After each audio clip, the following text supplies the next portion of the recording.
Hey everybody, Garrett from Bear Arms. Going into Mequon, Wisconsin right now. Kind of an instance that happened just this past week. So we're here at AC Zuckerman. We do have the two individuals that were part of course, what happened. We had, was it four individuals that came in? Can you describe exactly what happened? It was two individuals. They didn't come in. We were closing for the night, and all of a sudden, we saw some people in masks and black robes or black garments. garments Yeah. run up to the door. Okay. And they ran up, and I knew right away that we were going to be robbed. The doors were locked? Yes, we had activated, the store was really still open. We had activated the security lock, and we were proceeding to pull our cases for the evening. So Diana, were you in the back? Eileen, were you in the front? She was right here. We were both kind of on just opposite sides of the store, but we were. So you towards the both front pretty end. much saw Oh, yeah. the same exact thing. Yes, Yep. I was very close to that sign that says 60% off, I and think I was. Okay. Eileen was right over here, just Okay. right across from me. No, Okay. what happened? So I yelled for Eileen I said, call 911, we're being robbed. She came up here to the phone and called 911, and She ran outside. You ran outside? She just went right after them. She's like, I'm going out. She followed them right outside the door, and she was yelling and gesticulating. You have also been part of a jewelry store in some inner cities or yes, some other yes, instances. Right. I had my own jewelry store on Hampton Avenue for quite a few years. That's where I originally, after being robbed quite a few times, I had the electronic door put in. At least I could see, and if there were really 5 guys out there, and if I didn't feel like opening the door, I didn't. And I wore a gun Right. every day. Now, in those days, you could wear a weapon as long as it was visible. They did not have concealed. So I used to wear a gun on my side. You could wear a gun as long as it was visible to the people. So I had a kind of a fancy belt holster, and I wore a big 9mm gun. And actually, prior to that, I was punched, I was robbed, I had a gun put to my head. I had 2 guys try to smash my face, grabbed my hair and tried to smash me into the glass case, which I probably would have either been dead today or disfigured for forever. And my detectives in those days said, Diana, maybe you should carry a gun. We have insurance. That's what it's for. I'm not going to shoot somebody for trying to rob our store. Sure. But there may be instances, and the public doesn't hear about a lot of things. We belong to like jewelers alliances throughout the country. How many jewelers are just killed? They come in and kill you, and then they rob you. They're not all nice guys that are going to come in and say, hey, listen, we don't want any trouble, give us your merchandise, and we're not going to hurt you. Cool, take everything. Sure. And but there's going to be a chance that maybe they're going to come in shooting, they're going to be all hepped up or whatever, and I still want to, I have my gun here every day, I still want to have a chance, just in case that happens, that I have some chance to protect my employees and myself. And that's a good follow-up for you, Eileen. With Diana, who has a concealed carry permit, do you have a concealed carry permit for yourself? Not yet. So now, with that being said, and with what just happened, what's your take? What is your perspective on pretty much what you think your manager has a concealed carry, and then of course of what happened just this past week?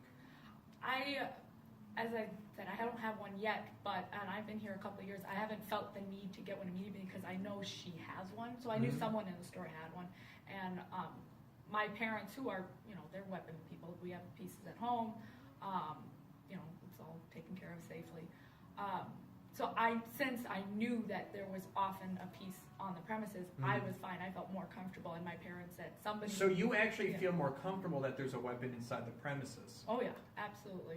Because again, this could be I'm not saying it's a fine line, but there are some managers in other businesses too that do not accept concealed carry just because of a weapon being inside the premises. So you actually feel that you are more protected Oh yeah. and a little bit more safe.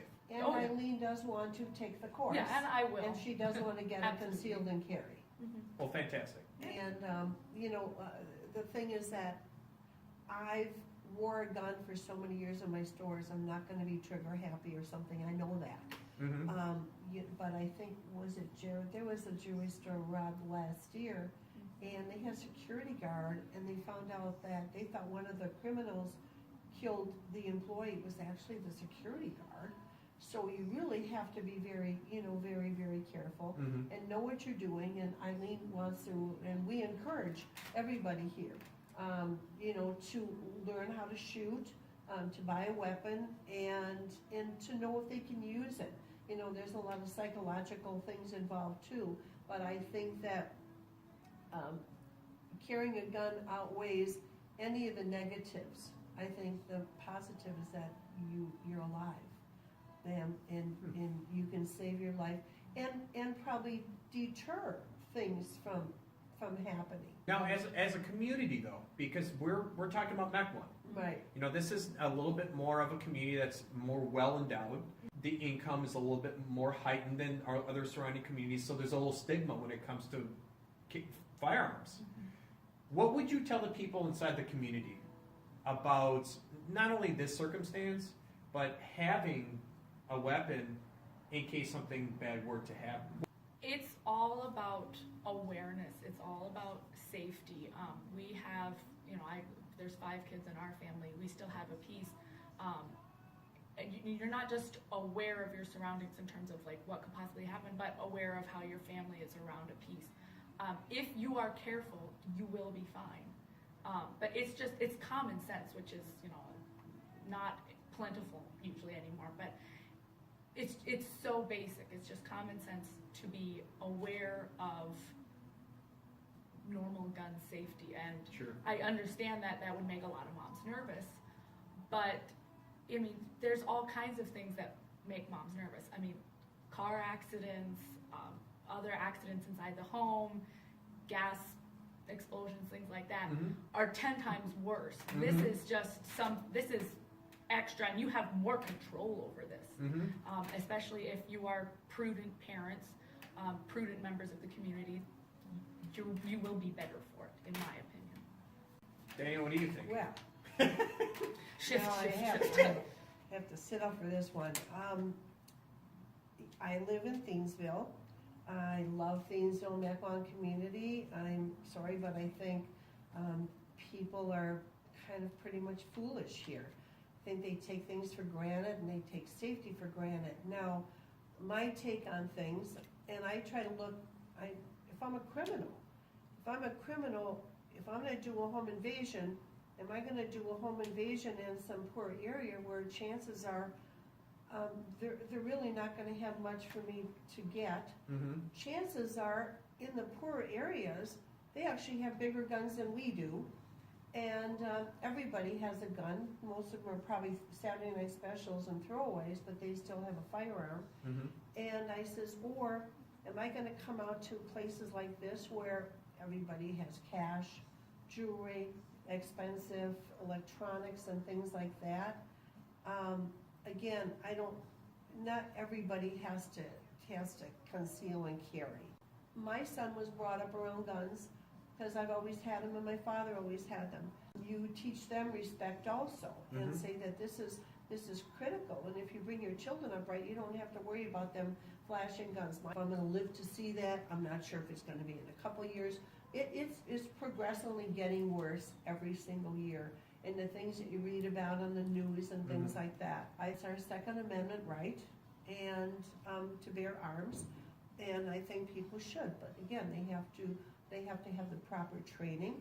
I'm so happy that Bear Arms is gonna be opening, and people can feel comfortable, at least with a firearm, they can shoot it, and learn how to shoot it, learn the safety, learn the reasons of what you can and can't do. So I'm happy. I've been telling everyone about the facility that's opening up. I think it's great. I think it's something Mequon needed, and I think everybody should really at least go there. You can probably, do you rent guns there, I presume, or something? We will rent guns, Go- offer classes, of course. Go there, take the class, get your concealed and carry, but at least if nothing else, like I say, I think everyone should have a firearm at home and know how to use it. My last question, thank you. My last question actually to Eileen, what would be going through your mind if you didn't have anything in here? Would your perspective of what happened be flaunted? Would you do something different? What's your take on it if she did not actually have something protect you and you in this business? Well, first off, Diana is, she's a big proponent of safety in general. So I've always felt safe here because we've had good safety measures. In terms of if we hadn't had a piece on the store, I would have been more scared. I think the whole thing would have been like, because when they came to the door, I thought, Diana's here, we have protection. There's like 600 other thoughts flying through your mind Sure. at the moment. But maybe I took it for granted that how safe I felt and why this whole thing has actually been okay. It kind of hit me a little bit later when I got home that I was like, oh my gosh. But in terms of like recovering from the incident, we were pretty heightened, pretty aware of our surroundings, and I don't know. I think with the knowledge, if I didn't have the knowledge that she had the piece, I think I would have been much more shaken up, and it would have been an uglier experience for me personally. And if I can just add, our boss, Anna Zuckerman, that owns the store, she lives in Florida and here. And she was in Florida, of course, when this happened, and she comes back to both places. But she said she is encouraging everybody here to get a concealed and carry. And she's happy. She's always been happy that I've had a weapon here. Always. She's never been against it. I said I know how to shoot. I'm not I'm a hothead, but I'm not going to shoot somebody. And things like that. So she's all for it too.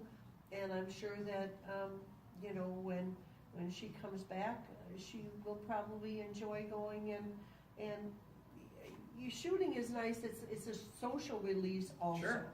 I mean, I went target practicing for years in Milwaukee, and I just don't want to drive that far. And it's just a nice, like for me, it's a recreational thing. Some people play golf. I like to shoot, and that's what we're trying to do here. Yes, and for the reason I'm not on camera, I'm very much camera shy, but I'm not gun shy. And that's all. So. That's all we need. That's all we need. Again, I want to thank both you guys. For doing this. It's a great story just because A, you're okay. Yeah. B, nothing was taken. Yes. And then C, the entire community needs to understand that this was an event, it was females only. This was with both females. So again, when you guys came to terms with security, measuring what exactly was happening, and assessing the situation, A+ for everything. So that's thanks to her. I mean, you both, again, her you too. both communicated. Eileen was I read the wonderful. story, and you guys did exactly what proper protocol takes on securing each other, the safety, and of course, your store.